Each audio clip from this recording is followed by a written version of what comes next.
Let's tie it all together by animating elements of our scene across time and controlling the character's movement and scale across the scene. The first thing we need to do, of course, since we only have one frame right now, is to extend our frames. What we'll do is go all the way to frame 80, click and drag across all layers, and then choose Insert, Timeline, Frame. We now have a frame span that goes from frame 1 all the way to frame 80.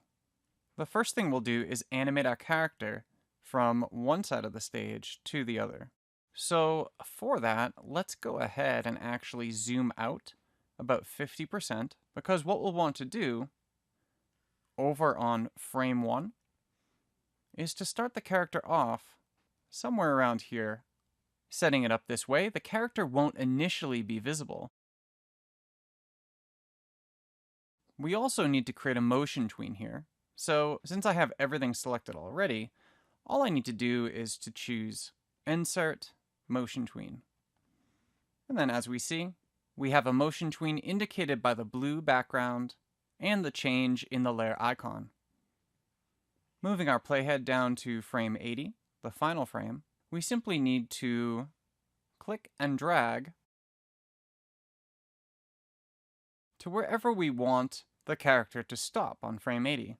So traveling off screen, through our visual stage, and then off screen on the other side.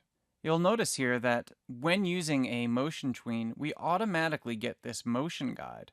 And using our selection tool, we can actually hover over this just as we would any shape and see that little arc appear. That indicates that we're able to click and drag to modify the path that the character actually would take.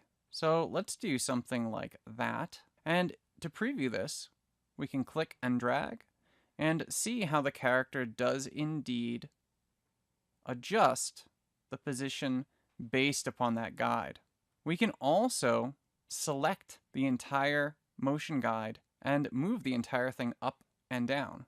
In this way, we're able to keep the span of motion, yet make further adjustments in terms of the positioning of the entire animation. I'm going to tweak our motion guide so that when the character comes in, he'll definitely come in on the pavement here. And then down here, I actually want this to be up a bit, so we can tweak that as well. Going back over to frame 80, I'm going to select the character, and using the free transform tool, I want to make the character bigger because he's actually closer to the screen at this point. So I'll make him slightly bigger simply by holding down Shift as I click and drag the transform box around him. Now to preview. That looks pretty good. You can also go ahead and use the controls at the bottom of the timeline to play the entire timeline back. You may notice that the internal character movement that we created does not appear when we're previewing it on the main timeline here.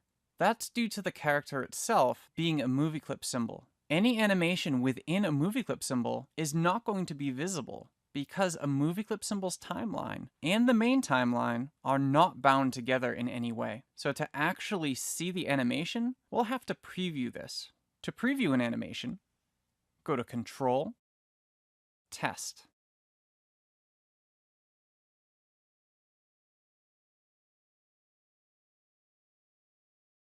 All right, that looked pretty good. Going back to our timeline, we could continue to tweak this, and a good way to do that is to change our easing properties for this tween. The use of easing allows you to apply more natural motion to your different animated tweens. In order to do that, one of the best things we can do is use the motion editor. To reveal the motion editor, I'm going to enlarge my timeline by clicking and dragging on that panel. I'll recenter my stage. When I double click on a motion tween, the motion editor reveals itself, along with any of the properties that have been tweened across the animation. The use of the motion editor is not necessary to complete this tutorial. However, it's good to note that such advanced options exist if you want to explore further. You'll notice here my X and Y positions, and various transform properties such as scale X and Y can all be adjusted through this advanced graph. Additionally, we're able to add a variety of other anchor points anywhere along the graph to make finely detailed changes. We can also go ahead and add prepackaged eases of various types that can be shown through these graphs here. Let's choose this one, and you can see that reflected on the graph. This is one way of enabling more natural movement within an animation, and the control you have over each individual property is vast. Again, these graphing functions within the motion editor are there for you if you want to play. However, you don't have to modify any of this stuff or even touch the motion editor to successfully complete this tutorial. To close this, all we need to do is double click on that motion tween once again, and it collapses back into the layer. I'm going to readjust the size of our timeline here. I'll change our view back to 100% and recenter. Let's lock down that character layer and unlock our cloud layer. These clouds are stationary, they're low to the ground. However, this one is higher up, and I'm going to have it move slightly across the sky in the opposite direction of our character. So to do that, you can select any of the frames on this layer and choose Insert, Shape Tween. We're using a shape tween because this cloud object is a vector shape. You'll notice here that we have a broken shape tween. Let's select frame 80 and choose Insert, Timeline, Keyframe. The shape tween is now a solid arrow indicating that it is a complete and whole tween, and all we need to do at frame 80 is simply shift the cloud over to where we think it should be at the end of the animation.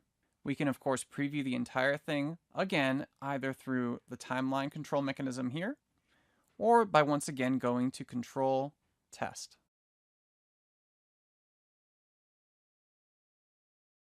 That looks great, so let's choose File, Save, and our animation is now complete.